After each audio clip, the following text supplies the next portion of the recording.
It is the first Sabbath of September, so it's time for Watch, Pray, and Be Ready. As on the first weekend, the first Sabbath of the month, we place our attention upon current events in the light of Bible prophecy, primarily through the lens of Matthew 24 and Mark 13 and Luke 21, but also exploring other passages of Scripture that are relevant as well. And today, the framework of digital control versus divine provision. And I believe that you will begin to see the significance of that title here shortly. Often we look at Matthew 24, but today we're going to look at Luke's account, some of the words that Jesus spoke as Luke recorded them in his 21st chapter. Jesus said, "Take heed to yourselves, lest your hearts be weighed down with carousing, drunkenness, and cares of this life." Now, I would imagine that it is safe to say that most here, and probably most of those who are maybe viewing over the airwaves, are not weighed down with carousing and drunkenness. But maybe there are a couple. But all of us are weighed down with the cares of life, are we not? We have the routine of every day and every week. We have to pay bills, we have houses to clean, we have cars to maintenance, we have a variety of engagements that take our attention. Jesus said, "Take heed to yourselves, lest your hearts be weighed down with the cares of this life, and that day come on you unexpectedly. For it will come as a snare on all those who dwell on the face of the earth. Watch, therefore," Jesus continues, "and pray always that you may be counted worthy to escape all these things." Things that Jesus has already spoken about previously as recorded in Luke 21. "And to stand before the Son of Man." Timely words that never grow old for us.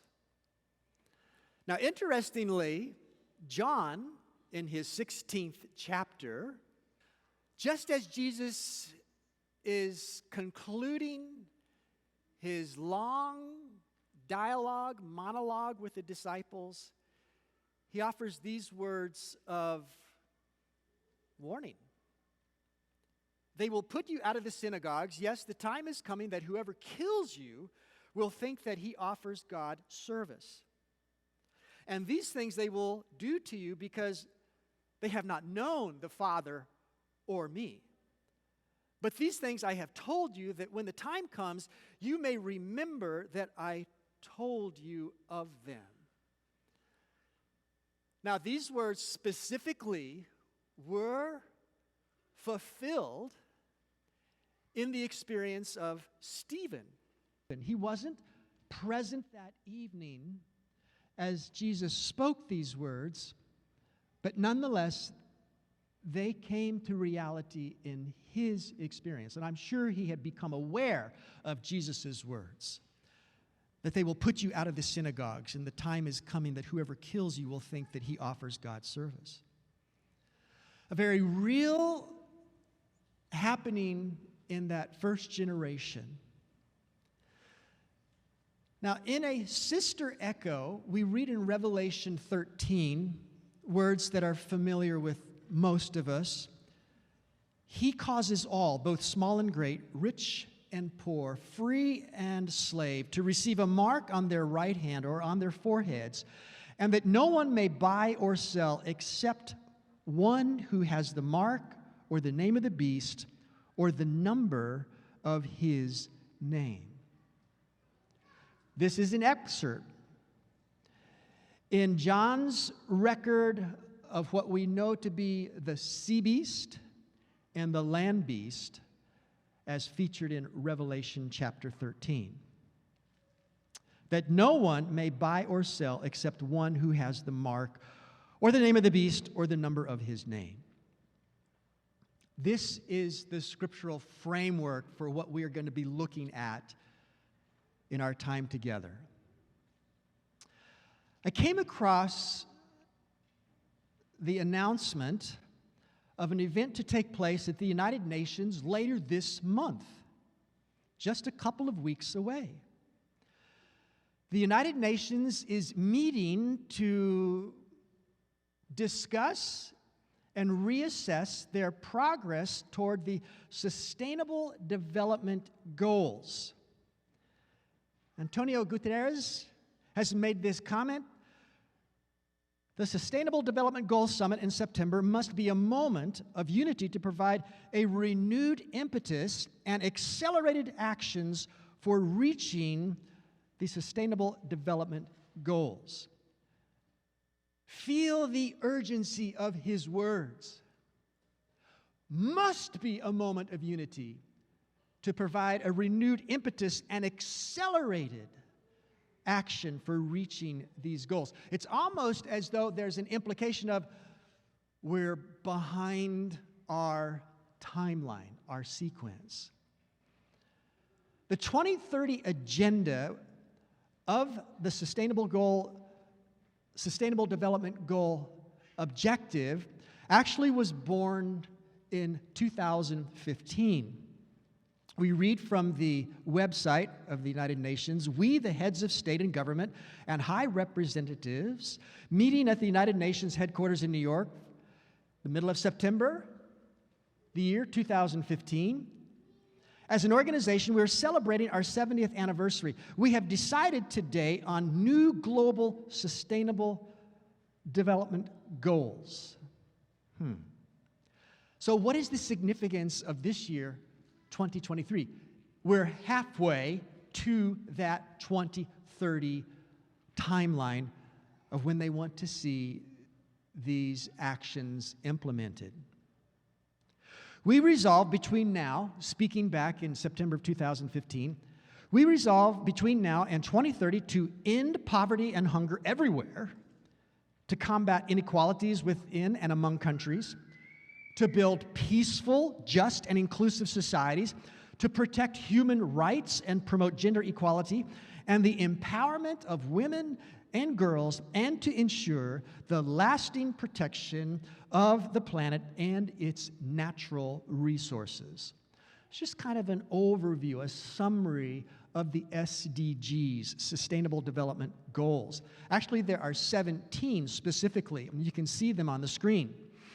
No poverty, to end hunger, good health and well-being, quality education, gender equality, clean water and sanitation, affordable and clean energy, decent work and economic growth, industry, innovation and infrastructure, reduced inequalities, sustainable cities and communities, responsible consumption and production, climate action, life below the water, life on land, peace, justice, and strong institutions and partnerships. In other words, bringing in a variety of players into the process to reach these SDGs.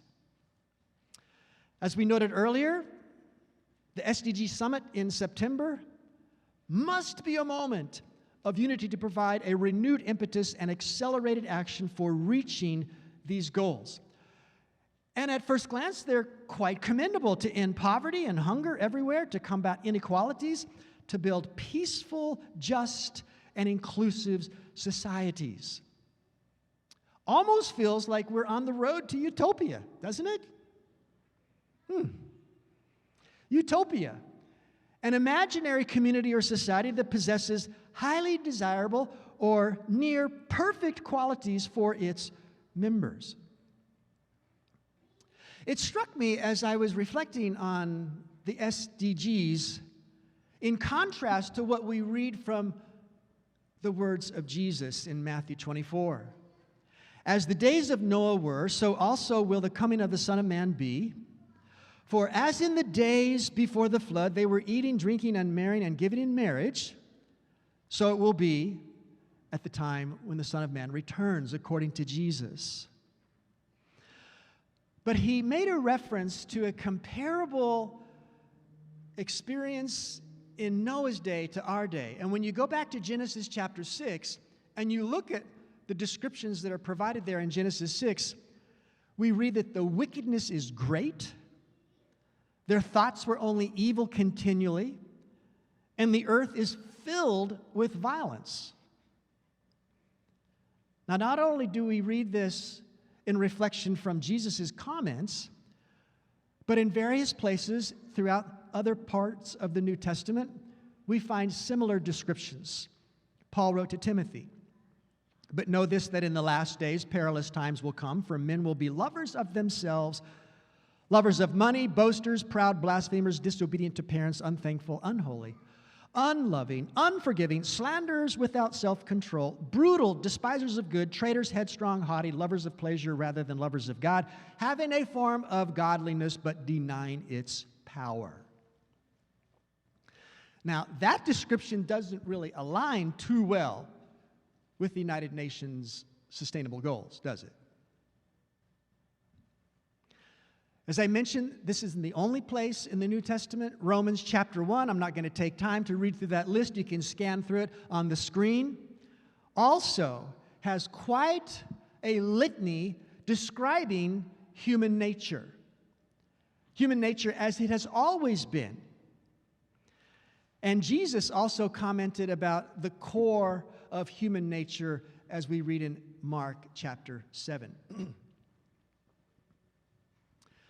So the SDG Summit and its goals are quite in contrast to the description that we find provided in the Scriptures. And it's interesting to observe, is God acknowledged at all in the Sustainable Development Goals? Is there any mention of God at all? Not that we can find. So it's kind of based on a platform of supposed evolutionary improvement. But yet our headlines are filled every day with demonstrations of the fallenness of human nature. So that's one item that is going on here later this month. The United Nations meeting in New York to discuss the progress as they see it towards sustainable development goals. Now, it was just a couple of Fridays ago that Sharon was shopping at Whole Foods, which, has that little term, whole paycheck, but we only buy a few things at Whole Foods, so it doesn't take our whole paycheck. And she came home and said, "You'll never know what happened to me today. I was invited to actually pay for the purchase with my palm." I said, "Did you do that?" "No." So I went to the internet once again and found out there was some information about this. Whole Foods allows customers to pay with palm scanners.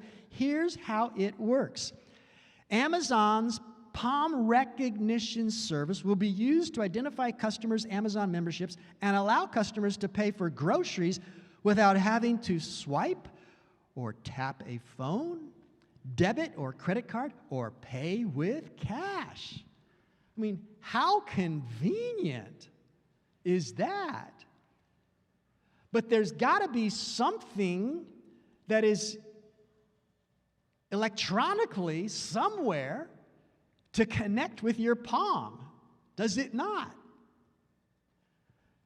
And actually, as we read this, it kind of gives us some echoes of what we noticed from Revelation 13, doesn't it? That's another observation of what's going on here recently. Then maybe you have also run across something called CBDC, Central Bank Digital Currency. Are you aware of this? You just, it's floating around out there? Yes, Central Bank Digital Currency. Well, going to the Federal Reserve website, they have a page of questions and answers. Question: what is a central bank digital currency, or known as CBDCs? A CBDC is a digital form of central bank money that is widely available to the general public. Central bank money refers to money that is a liability of the central bank. In the United States, there are currently two types of central bank money. Physical currency issued by the Federal Reserve, that would be like dollars, and digital balances held by commercial banks at the Federal Reserve. While Americans have long held money predominantly in digital form, for example, in bank accounts, payment apps, or through online transactions, a CBDC would differ from existing digital money available to the general public because a CBDC would be a liability of the Federal Reserve, not of a commercial bank. Now, in a sense, we're already using digital money. We pay all of our bills, our monthly bills, online. I would guess that most of you do as well. We stopped writing checks years ago. Occasionally you write a check, but everything is digital. I mean, it's not even real. It's in cyberspace somewhere. So we already are in the pathway of utilizing digital money.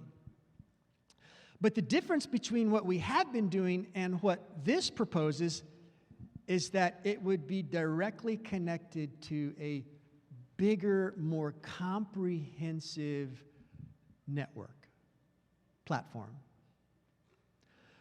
So, reading on that same webpage, would a CBDC protect my privacy? Answer: any CBDC would need to strike an appropriate balance between safeguarding the privacy rights of consumers and affording the transparency necessary to deter criminal activity. What in the world is an appropriate balance? I have no idea, and neither do you. So more and more conversations are taking place about CBDCs, and one who is commenting about this is named Eva Tompkins, a lawyer, a Seventh-day Adventist lawyer, actually.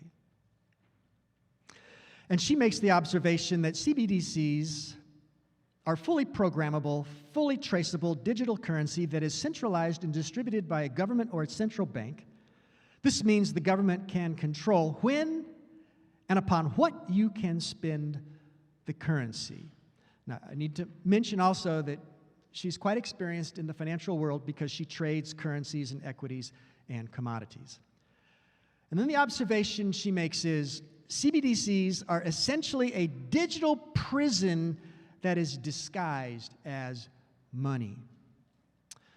Now, you might want to take a picture of this slide, the yellow part, because she was interviewed at a recent gathering of Adventist Services and Industries convocation in August. Very fascinating interview. And she shares how she herself had a younger chapter of experience in the Seventh-day Adventist Church, but she kind of walked away for a while. And during the COVID pandemic, she began to see taking place fulfillments of what she had grown up with as far as the prophetic message. And so she made her way back to the church. She also has a Substack resource, Revelation 13:17 CBD Watch. And you can find all that at that YouTube website or with fulcrum7.com. But who is Eva Tompkins, She's got a little bit higher profile than you and me. Well, what about Steve Forbes? Steve Forbes has a pretty high profile. He makes this observation: digital dollar has frightening implications for privacy and freedom. Digital money would enable governments to track every single purchase or sale you make. It would be a frightening tool of control, as officials could easily seize or freeze part or all of your money. I don't have documentation for this, and this is somewhat speculation, but some of the other sources that I investigated say that your money in CBDC form could have an expiration limit on it, so if you don't spend it by the end of the month, it becomes worthless. If the economy is slow and the powers that be want to increase consumerism, they can say you've only got 45 days to spend this amount. So spend it now in order to stimulate the economy. Control. And we saw a striking example of this during the pandemic with the truckers' protest against mandated vaccines in Canada. You remember that? Their funds were frozen, and even people who contributed to the GoFundMe account were vulnerable. So we have a precedent set already as to where the authorities can come in and freeze money, freeze your account. Digital control. Digital control. Linked to CBDCs in the digital world is a digital ID. And when you begin to explore the nature of a digital ID, it is interesting to come across the Bill and Melinda Gates Foundation. And from their website, we read this: digital IDs are an effective tool against poverty. A global solution is making them available to millions. If a person cannot prove who they are, can they take advantage of all the opportunities that society has to offer? For the 850 million people around the world who lack any acceptable form of legal identity, the answer is no. If you don't have an ID, you can't access opportunities. Proof of identity enables people to fully participate in the economy. It eases access to employment and education, as well as services such as banking, government programs, and healthcare. A digital ID system is critical because people need a verified identity in order to tap into digital bank accounts and instant payments, to mobile phone accounts, and personal data management. Now, here's the next step. Fortunately, a formidable solution has emerged. We have a solution to this. A customizable digital ID system called the Modular Open Source Identity Platform, or MOSIP, that is available to all countries for free. How lucky we are.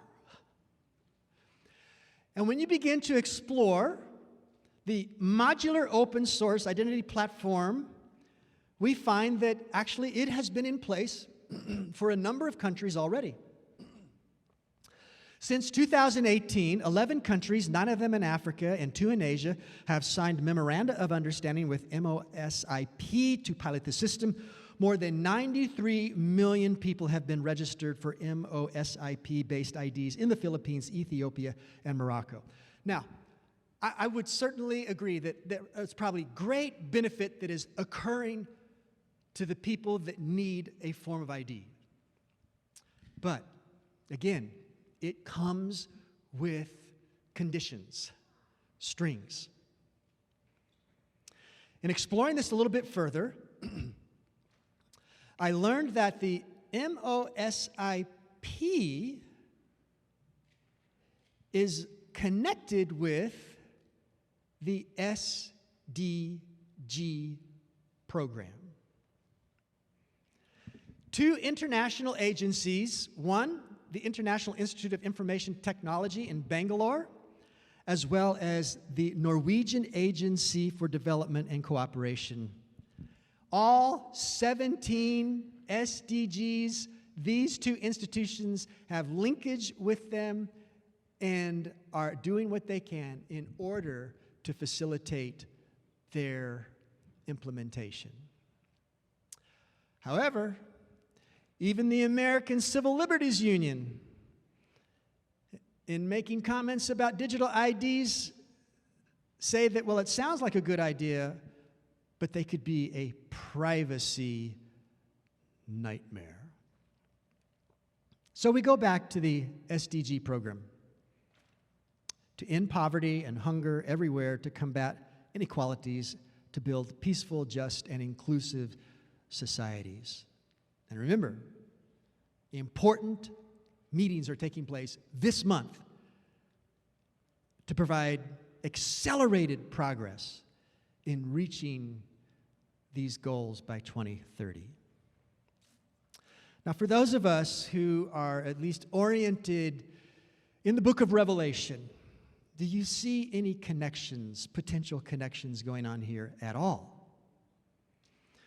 We already made the observation a few moments ago that unless one has the mark, will not be able to buy or sell.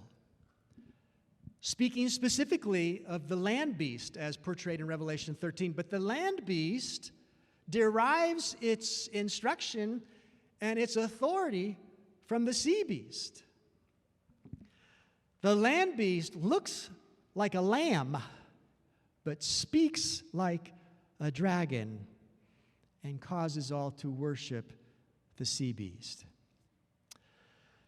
Now, for those who are not familiar with how the Seventh-day Adventist community views Revelation, it would be helpful to know that the Seventh-day Adventist community views Revelation through the paradigm or the lens, we would say, of historicism. There are three primary windows or three primary frames or paradigms through which the book of Revelation is interpreted. One is the preterist paradigm. And that paradigm says that all of Revelation is historical. It was fulfilled through the first centuries in the Roman Empire. So it's all in the past. It's not really relevant to us today because it's just history, ancient history now. Another window, another framework of understanding Revelation is the futurist framework, the futurist paradigm, stating that most of Revelation, actually chapters 4 and onward, have not happened yet, and they are all to be projected into the future. So the historicist is neither at those poles. A historicist says Revelation has been fulfilling throughout time. And most, if not all, of the leaders of the Protestant Reformation were historicists in their understanding of Revelation. Some of the more notable characters are Martin Luther, John Calvin, Thomas Cranmer, John Knox, but there were others as well. So when we see these prophecies spoken of in Revelation, we see them in the light of history, of how the sea beast has acted in the past, the sea beast being identified as the papal authority, and what the implications are for the future with the involvement of the land beast. The land beast being identified as the United States of America.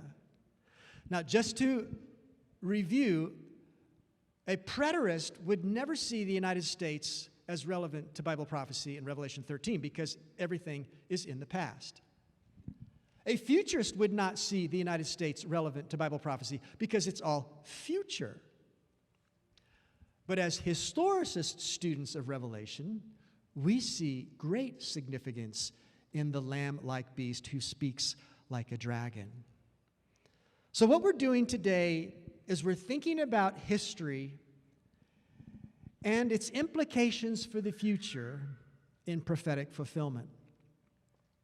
And what we want to do here for just a few more minutes is to take a look at the economic and political philosophy of the papacy in its historical context and what the implications of that are for the future. Remember, this is watch, pray, be ready.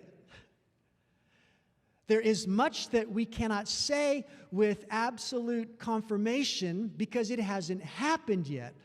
But we believe it will happen, and we have seen various developments along the way that would almost guarantee that it is going to happen. Now, I came across a presentation from Dr. Conrad Vine here just a few days ago, in which he was presenting at the Village Seventh-day Adventist Church in Berrien Springs, Michigan. Actually, it was just last weekend that the Village Seventh-day Adventist Church in Berrien Springs, Michigan was having an emphasis on religious liberty. And I would highly recommend that you take a photograph of that slide and check that out on the YouTube resource, because not only was Dr. Conrad Vine's presentation very, very arresting, but there were others as well. And I haven't viewed all of them, but I've viewed 2 or 3 in addition to Dr. Conrad Vine. And what I'm going to be sharing with you today is just a summary of what Dr. Conrad Vine presented. He elaborated with much more detail than we have time for here in our gathering and our worship service. Our country is built on the Protestant idea of the separation of church and state, and built into the very DNA of who we are as a country are the Bill of Rights, also translated into the 14 Amendments, and that first amendment states that Congress shall make no law respecting an establishment of religion or prohibiting the free exercise thereof, or abridging the freedom of speech, or of the press, or of the right of the people to peaceably assemble and to petition the government for a redress of grievances. Over the decades, we've kind of taken this for granted. But when you see it in its historical context, this was radical compared to what the population had come through in the Middle Ages. It is also based upon the notion that we as believers in Christ are priests, that there is the priesthood of all believers, and that we share in his priestly status, that is Christ's status. There is no special class of people who mediate the knowledge, presence, and forgiveness of Christ to the rest of believers. All believers have the right and authority to read, interpret, and apply the teachings of Scripture. And one New Testament passage that this is based on is 1 Peter 2, in which the apostle tells us, "You are a chosen race, a royal priesthood, a holy nation." So what we want to do is just look at some statements that have come down through the centuries that express the economic and political philosophy of the papacy. I'm not going to give much context here or much comment on these statements. These are just statements that we see begin to form a pattern. Catholic economic philosophy is very significantly tied to an individual known as Thomas Aquinas. And he developed 4 categories of law. As you see from the slide, he lived for about 50 years in the middle 1200s. The first category of law is eternal law, and it's God's plan for the universe and all of its inhabitants. It includes gravity, the scientific mathematical laws that govern our universe. Eternal law. This is revealed through observation. Secondly, there is natural law. Natural law refers to the participation of rational creatures in eternal law. Humanity by nature is societal. We relate, we live, we build together. So the first level of law is eternal law, but then there's natural law. Thirdly, according to Thomas Aquinas, there's positive law. And positive law refers to customs and regulations made by governments in an attempt to apply natural law to individuals and societies. Now, why is this so? Because we are fallen, depraved people, and we would have a tendency to harm or kill each other unless there were laws placed in order to act as guardrails. Positive law begins to develop when human beings say, well, this is how we should live amongst each other. And then fourthly, and this is ironic, there's divine law, the 10 Commandments. But it's not at the top tier. It's at the bottom of the four. That tells you something about the priority or the value of the Ten Commandments in relationship to the other categories of law. So we have eternal law, natural law, positive law, divine law. Don't worry, there's not going to be a quiz at the end. This is just to get somewhere in your radar that you have some orientation to it. Positive law is that platform from which we have the concept of private property. But in Catholic thought, private property was not a part of God's plan for us as it relates to eternal and natural law. The possession of all things in common is ascribed to natural law, in the sense that no division of possessions is made by the natural law. The division arose from human agreement, which belongs to positive law. So private property is a construct from positive law. It is man-made, and it is not an intrinsic right from God. Now, camp on that for a moment. Private property is not an intrinsic right from God. Now, this would seem to argue with the eighth commandment, but then, again, the divine law is down here, and natural law is up here. The eighth commandment is, thou shalt not steal. And if you don't own anything, can you really say it would be stealing? Not really. The goods of some are due to others because of natural law. Need dictates the right to take. So in this particular framework of understanding of law, what we see taking place periodically, mostly in California, the looting of stores, they just need it. It's common property. I need what you have, so I have a right to take it. Now, I don't think the individuals who are involved in looting have been schooled in Catholic law. But they're simply acting in a measure that says, I need this, and I'm going to go take it. Part of the fallen human nature. Now, as we think about these 4 points, and that there is no real private property, except as through the institution of man-made laws, do you remember something that was popping up a while ago with the WEF, the World Economic Forum? You will own nothing and be happy. Now, I don't know, I cannot prove that the United Nations and the World Economic Forum are having conversations with papal authorities and studying the nature of law from St. Thomas Aquinas. I can't say that, but certainly the philosophical approach is connecting. They are aligning with each other. Here's some other statements. Catholic canon law from the year 1254. To pursue its proper purposes, the Catholic Church, by innate right, is able to acquire, retain, administer, and alienate temporal goods independently from civil power. If the church needs it, it can take it.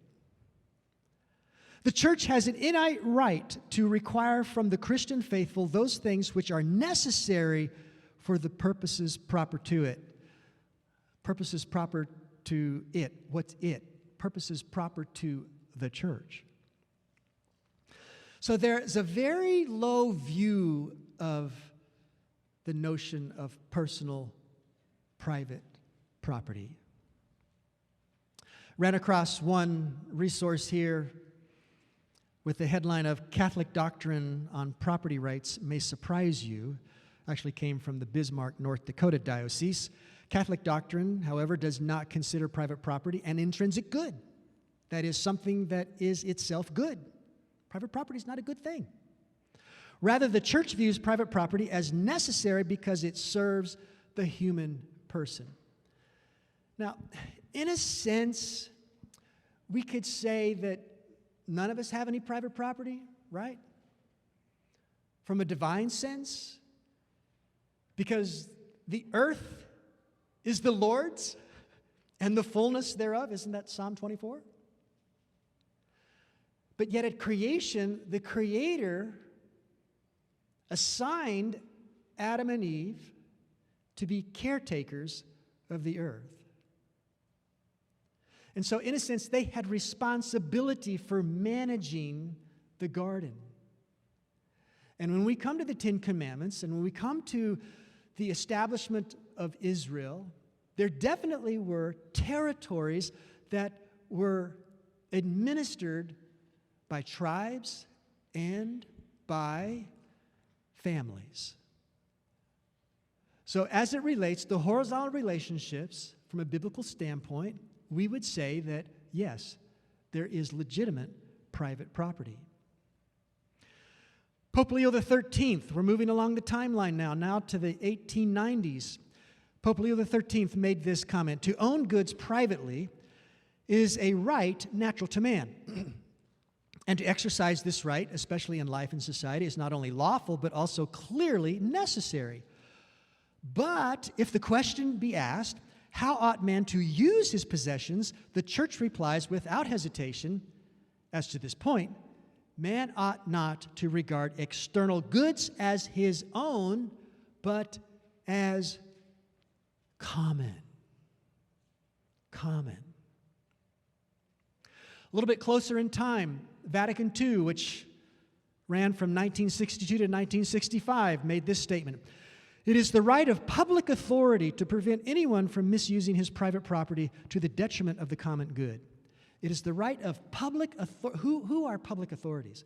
Could be the government, could be someone else who likes to pose as government, could be the church, could be the WHO, could be the United Nations, a public authority.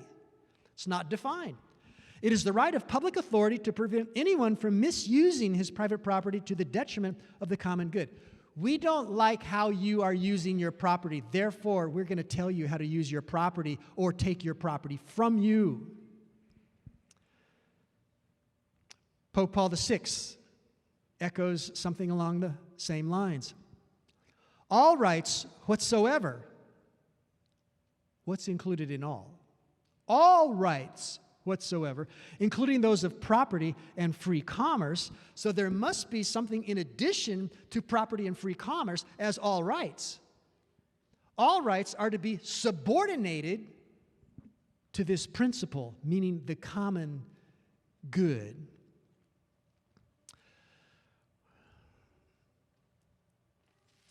I was going to say something, but I'll let it go. Pope John Paul II, 1981. Public authorities, there's that term again. Public authorities must make provision for overall planning with regard to the different kinds of work by which not only the economic life, but also the cultural life of a given society is shaped. That's pretty comprehensive, and could likely include application to worship. John Paul II also went on to say, peoples excluded from the fair distribution of the good originally destined for all could ask themselves, why not respond with violence to those who first treat us with violence? Again, I would highly doubt it that the looters in California periodically are going to school studying Catholic economic philosophy. But you can see how this type of foundation excuses or justifies what we see taking place that is a violation of private property. There's a whole lot more, but this is representative to just give you an idea of Catholic economic philosophy. Let's look at some aspects of political philosophy. Pope Gregory VII, he was pope from 1073 to 1085, authored a document called The Authority of the Pope. We'll just use the English version there. You can see the Latin. The Authority of the Pope. In it, a number of points were made. Again, these are not all the points. They are simply representative of others as well. The Roman Catholic Church was founded by God alone. The Pope alone can depose or reinstate bishops. The Pope alone can lawfully enact new laws according to the needs of the time. Needs of the time. What happened to us in the spring of 2020? Remember? Shut down. Because that was what was considered to be the common good at the time. The Roman Catholic Church believes that the Pope is the only one whose feet are to be kissed by all princes. The Pope may depose emperors. The Pope's sentence may not be retracted by anyone. The Church has never erred, nor ever by the witness of Scripture to all eternity. I don't know what Bible they're reading, but they're not reading the same Bible that we read. Never erred. Now, that was Gregory VII in 1073 to 1085. I think there have been some admissions since then that maybe that wasn't the best thing that we engaged in, such as martyring millions of people during the Middle Ages. Now, when you look at things like this, you see a specific reference or a specific application. We find this quoted in the Great Controversy that in the year 1204, Pope Innocent III extracted from Peter II, King of Aragon, the following extraordinary oath. I, Peter of Aragonians, profess and promise to ever be faithful and obedient to my Lord Pope Innocent, to his Catholic successors, and the Roman Church, and faithfully preserve my kingdom in his obedience, the Catholic faith, and persecuting heretical pravity. You can see the original source there. This is quoted in the book Great Controversy, page 580.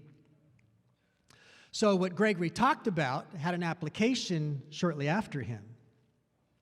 The right to depose kings or to ask for their allegiance. Here's another individual that some of you may be familiar with, Bernard of Clairvaux. The years are 1090 to 1153. He developed something called the doctrine of two swords. Bernard of Clairvaux, in his De Consideration, argued that both the material sword and the spiritual sword belonged ultimately to the papacy. Now, this is known as the doctrine of two swords. And it goes back to a conversation that Jesus had with his disciples in that upper room. From Luke 22, we read this. Jesus said to them, "He who has no sword, let him sell his garment and buy one. For I say to you that this which is written must still be accomplished in me." And he was numbered with the transgressors, for the things concerning me have an end. So when the disciples said that, heard that, when the disciples heard those words from Jesus, they responded with, "Lord, look, we have two swords here." And Jesus said to them, "It's enough." So what Bernard develops with that response of Jesus is the idea it is enough that there are two swords and that Christ was giving the Roman Catholic Church two swords, one exclusively spiritual and the other material. So the priest wields the sword of the Spirit through the Word, but if that isn't achieving its desired outcomes, you get out the sword of steel and enforce. Two swords, and you can see the artwork there reminiscent of the doctrine of two swords. Now, I find it intriguing, now a little bit troubling, that we have two hymns in our hymnal from Bernard of Clairvaux. One, which I have loved over the years, Jesus, the very thought of thee. It's a beautiful hymn. So maybe I shouldn't let it trouble me after having learned about Bernard's idea with two swords. He was a human being. He had tenderness towards Jesus. He had some other ideas as well. But he was a human being just like us and filled with tension at times. Reference earlier was made to Pope Innocent III.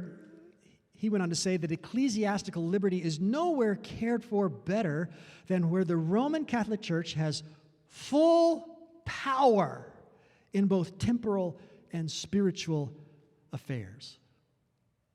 Full power. Boniface VIII, moving along the timeline of history, consequently we declare, state, define, and pronounce. Like, I want to be clear here. So we declare, we state, we define, and pronounce that it is altogether necessary to salvation for every human creature to be subject to the Roman pontiff. Do we need to get any clearer than this? This is Catholic political philosophy.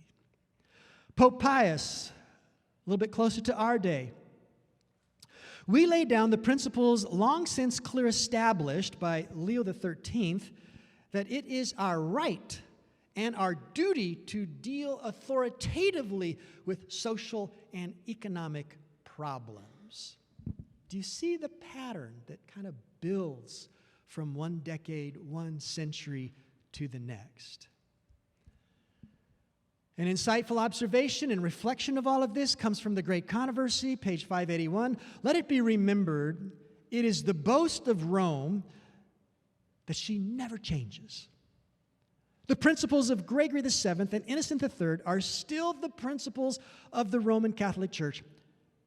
And had she, but the power, she would put them in practice with as much vigor now as in past centuries. Rome is aiming to reestablish her power, to recover her lost supremacy. I don't know if the United Nations is having secret backdoor consultations with the papacy. I don't know. But it seems as though what comes to the surface with sustainable development goals and what we see over the centuries as Catholic, economic, and political philosophy are running parallel with each other. Now, going back to Jesus' teaching found in Matthew 24, Mark 13, and Luke 21, we're familiar with these words. Nation will rise against nation, kingdom against kingdom. There will be great earthquakes and famines and pestilences. There will be fearful sights and great signs from heaven. But before all these things, Jesus went on to say, they will lay their hands on you and persecute you, delivering you up to synagogues and prisons. You will be brought before kings and rulers for my name's sake, but it will turn out for you as an occasion for testimony. Therefore, settle it in your hearts not to meditate beforehand on what you will answer, for I will give you a mouth and wisdom which all your adversaries will not be able to contradict or resist. You will be betrayed by even parents and brothers, relatives and friends, and they will put some of you to death, and you will be hated by all for my name's sake. But not a hair of your head shall be lost. By your patience, possess your souls. Now, Jesus, aren't you talking out of both sides of your mouth? They will put some of you to death. But not a hair of your head shall be lost. Jesus, in this context, does not see death only as that which happens to us physically on this earth, by whatever means it comes and causes our life to cease. He sees death in the eternal scope. Though we may lose our hair in death in what we now call this life, we will not lose a hair of our head in death eternally. Digital control versus divine provision.